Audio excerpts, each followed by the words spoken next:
दोस्तों, आज हम विजुअलाइजेशन के बारे में बात करेंगे। विजुअलाइजेशन एक ऐसी विधा है जिससे आप अपने जीवन को अभीष्ट दिशा में ले जा सकते हैं।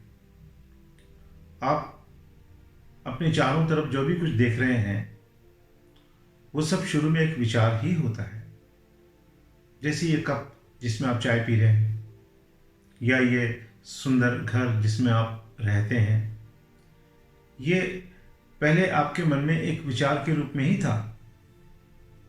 फिर आपने ज़मीन खरीदी, फिर आप आर्किटेक्ट से मिले, मकान का नक्शा बनाया, उसका एलिवेशन बनाया, और तब जाकर ये मकान तैयार हुआ और आज इसका भौतिक स्वरूप सामने आया और इसमें आप रह रहे हैं।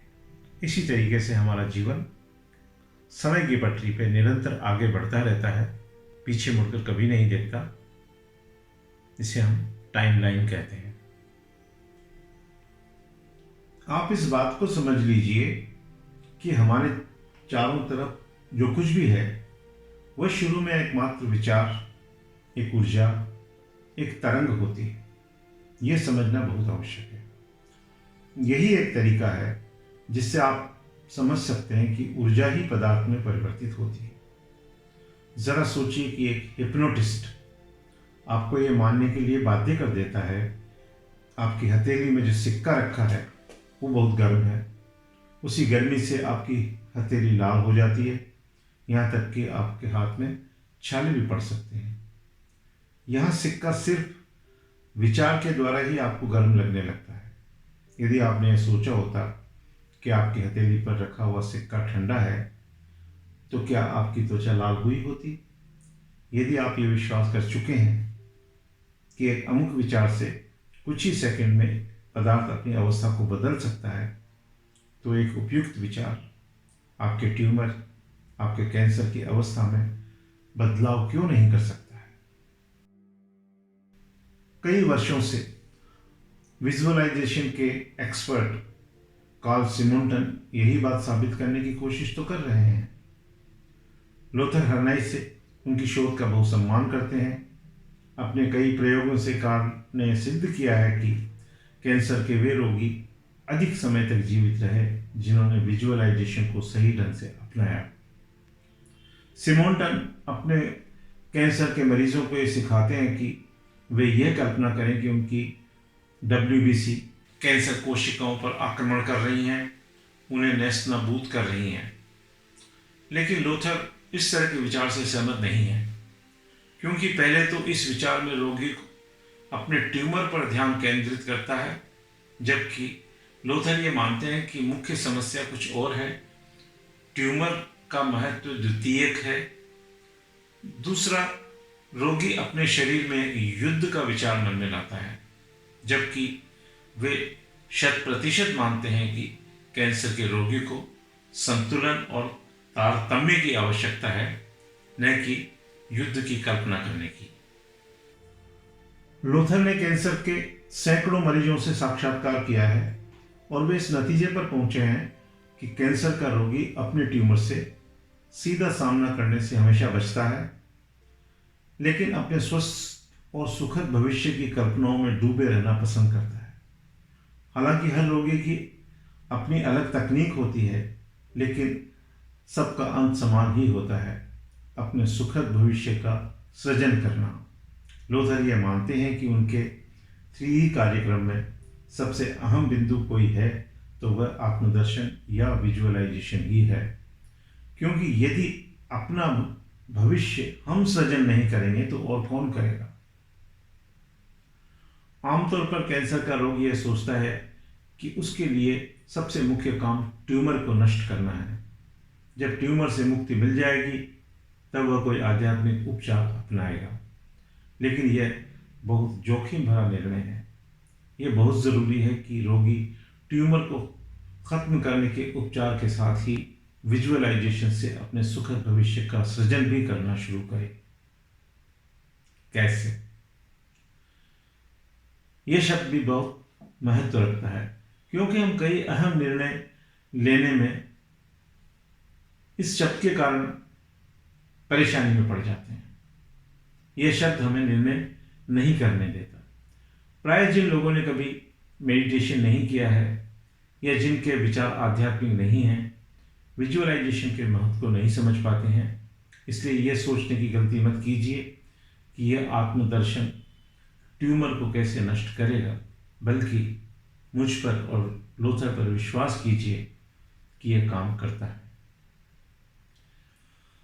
संक्षेप में मैं यही कहूँगा कि आप अपने प्रशिक्षक से अपने भविष्य को सुखद बनाने की तकनीक सीखें।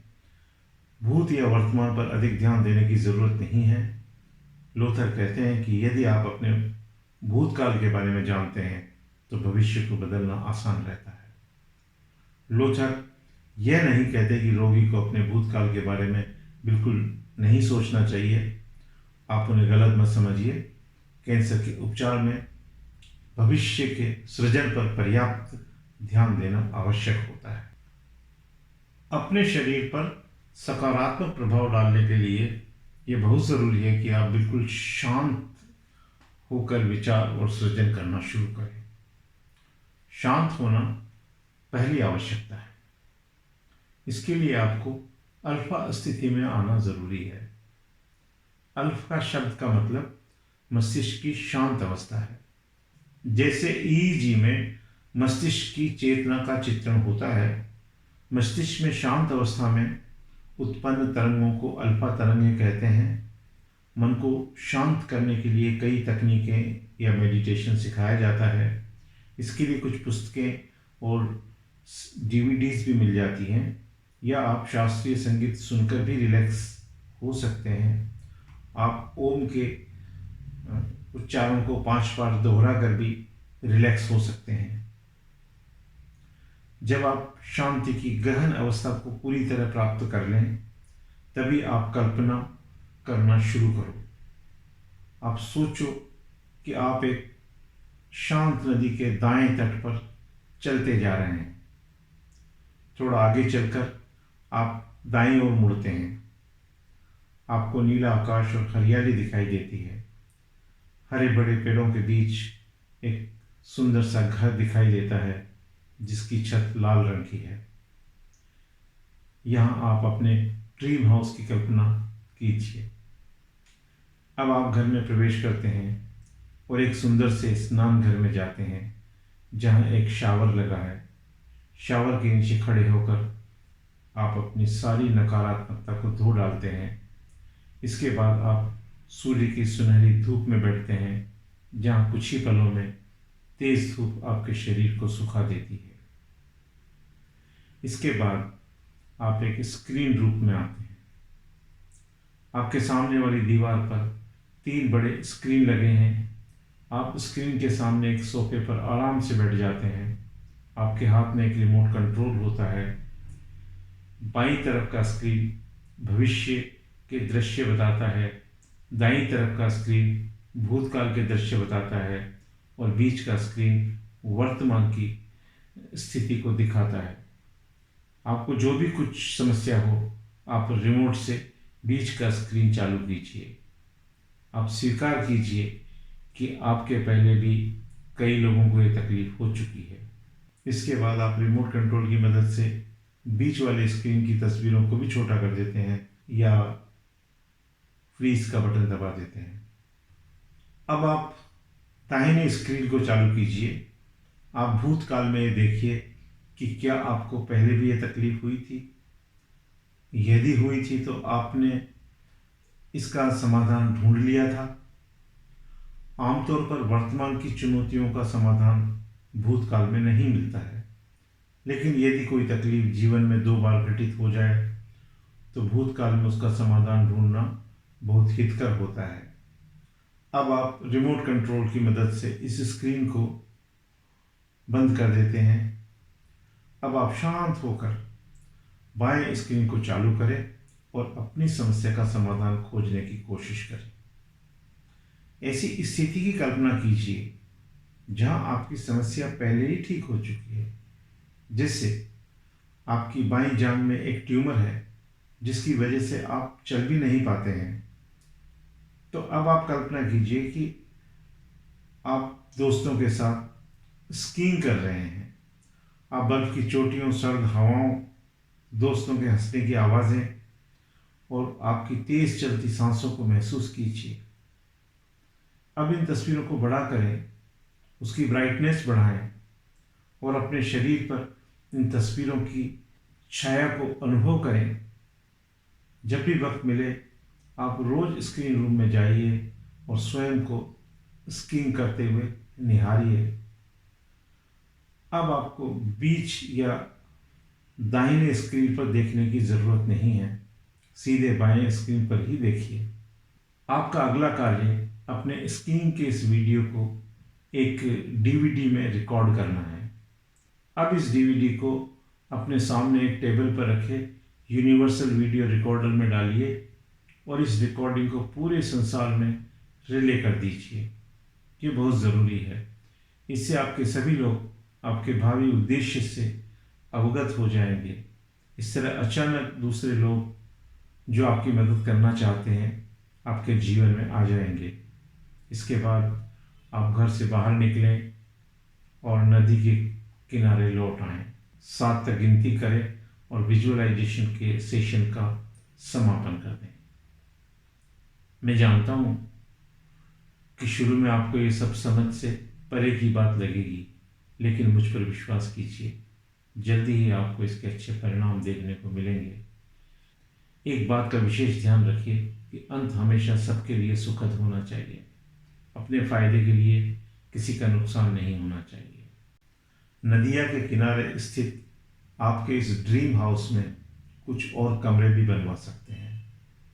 जैसे आप एक कमरा अपने विश्राम करने और रिलैक्सेशन के लिए बनवा सकते हैं, जहां आप दर्द होने पर रिलैक्स होने के लिए जा सकते हैं। आप एक मीटिंग के लिए एक मीटिंग रूम बनवा सकते हैं। इस मीटिंग रूम में आप महत्वपूर्ण लोगों को बुला सकते हैं और उनकी अमूल्य राय ले सकते हैं। आप किसी भी हस्ती को, जैसे Mahatma Gandhi, Swami Vivekananda, Albert Einstein, Luther हर्नाइसे, डॉक्टर बडविक, प्रोफेसर अब्दुल कलाम या मदर टेरेसा को बुलवाकर आमने सामने बैठकर अपनी समस्या के बारे में उनकी राय ले सकते हैं। आप अपने सारे रिश्तेदारों और करीबी दोस्तों को बुलवाकर एक समारोह का आयोजन कर सकते हैं, एक पार्टी का आयोजन कर सकते हैं।